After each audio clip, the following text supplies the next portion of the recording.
Sir నమస్కారం sir. ఈరోజు మామిడి చూడటం జరుగుతుంది. మీరు ఫస్ట్ హంటరు ఫ్లోరా కొట్టారు, రెండోసారి డాంట్ ప్లస్ బ్లాక్ బస్టరు లారా కొట్టారు. ఫ్లోరా కొట్టడంలో విపరీతమైన ఎగురు వచ్చి పూత రావటం జరిగింది. ఇప్పుడు డాంట్ ప్లస్ బ్లాక్ బస్టరు లారా కొట్టిన తర్వాత మీకు ఎలా అనిపించింది? అయితే ఇప్పుడు మామిడి తోట వేసి కూడా 2009 2009 2014 నుంచి కాపు వస్తుంది. కాపు వస్తుంది. అన్ని కంపెనీల మందులు వాడుతున్నాము, రసాయనికం అన్నీ రకరకాలుగా వాడుతున్నాము. ఇంకా అంత పెర్ఫార్మెన్స్ అనేది ఆ మందులు లేదు, తోట కూడా అంత ఆకర్షణీయంగా లేదు. సార్ లేనప్పుడు వేరే ప్రత్యామ్నాయ మార్గాలు సరే అటో ఇటో ఫీల్డింగ్ తీసుకుంటూ అమ్ముకుంటూ వస్తున్నాం.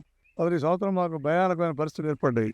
కారణం ఏంటి అంటే ఈ మంచు ప్రభావం, చలి వల్ల అసలు ఈ మామిడి తోట పోతే పోయేవా అనే కోణంలో అసలు మేము మామిడి తోట తీసేద్దాము అనే కోణంలో కూడా ఆలోచన ఉంది. అయితే ఈ ఫ్లోరా హంటర్ కొట్టిన తర్వాత ఈ ఫస్ట్ ఈ పూత వచ్చింది. ఏది ఈ రకమైన పూత వచ్చింది ఈ సార్? రకమైన పూత వచ్చి విపరీతమైన పూత వచ్చింది. ఓకే తర్వాత రెండో స్టెప్ ఈ పూత వస్తుంది.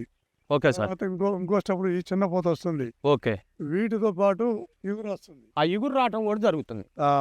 ఈ ఇగురు రావడం వల్ల విశేషం ఏంటంటే ముందుకి ఇగురు బాగా మంచి కొమ్మగా మారి దృఢంగా మారి తొందరగా ఆ పూత కాయ రావడానికి, పంట ముందుకు రావడానికి ఇది ఒక మంచి అవకాశం. ఇది సార్ ఇట్లా పూత రావడం అనేది ఏ మందుల్లో కూడా నేను చూడలే. ప్రతిభా బయోటెక్ వల్ల ఈ విధంగా పూత రావడం కానీ స్టెప్పుల వారీగా ఒక పూత పైన ఇంకో పూత, ఇంకో పూత పైన ఇంకో పూత. ఆల్రెడీ పూతతో పాటు పిందె కూడా రావటం జరిగిందండి. అది గింత అసలు డ్యామేజ్ కూడా లేదు సార్. ఏది తేనె మంచు పురుగు కానీ, నల్లి కానీ, పేనుపక్క కానీ ఆరోగ్యంగా ఉంది. ఆరోగ్యంగా పూత, ఆరోగ్యంగా ఇగురు, అన్ని రకాలుగా చెట్టు కూడా యూనిఫామ్గా చాలా మంచిగా ఉన్నాయి.